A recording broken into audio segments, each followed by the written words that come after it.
Hello mga kamamshi, ito yung tips para lagi kang mukhang blooming. Dahil nga hindi kahabaan ang pilik mata namin, ayan, naisipan namin na magpa-eyelash extension. Para pagising mo sa morning, aba, masasabi, uy, ako ba to? Charot! Kung taga Kalamba ka, alam mo kung saan to. Dito lang to sa may halang, katapat ng Rosie. Sa may second floor, Pretty Lashes yung name ng beauty salon nila.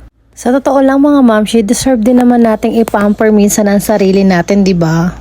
Aminin nyo, nakakatanggal ng stress kapag nakikita natin maganda tayo sa salamin at nakakadagdag pa ng self-confident kapag maganda tayo, di ba?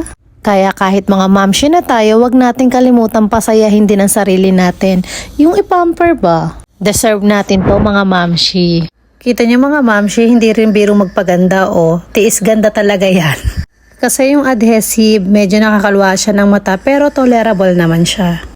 May pagpipilian kayo mga mamshi, merong worth 500. Pero sabi nila medyo mabigat din daw yon. Kaya ang pinili namin is worth 800 yung premium na.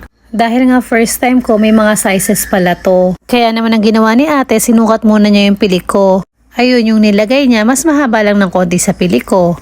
Ang size nun is size 12. After niyang mailagay lahat ng pilik, as in matapos na siya, bibigyan kanya ng mini electric fan, then i-hold mo yon, itatapat mo sa mata mo para mahanginan siya, as in para matuyo yung adhesive. Then tinanong ko rin siya kung gaano to katagal, sabi niya 1 month daw. Sabi nila kung gusto mo naman i-maintain to, pwede ka rin pumunta sa salon nila para i-retouch nila. Another fee na 400, half fee na lang.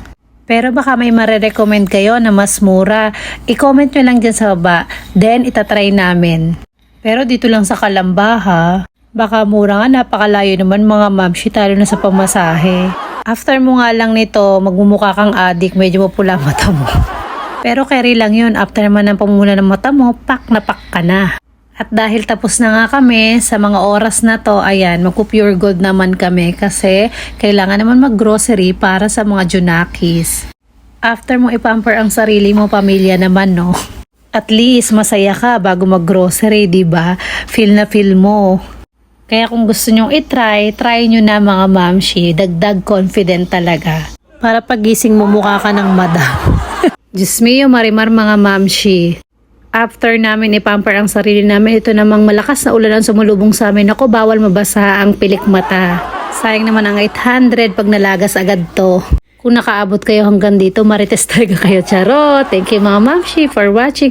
Please follow for more. Bye-bye. Mwah!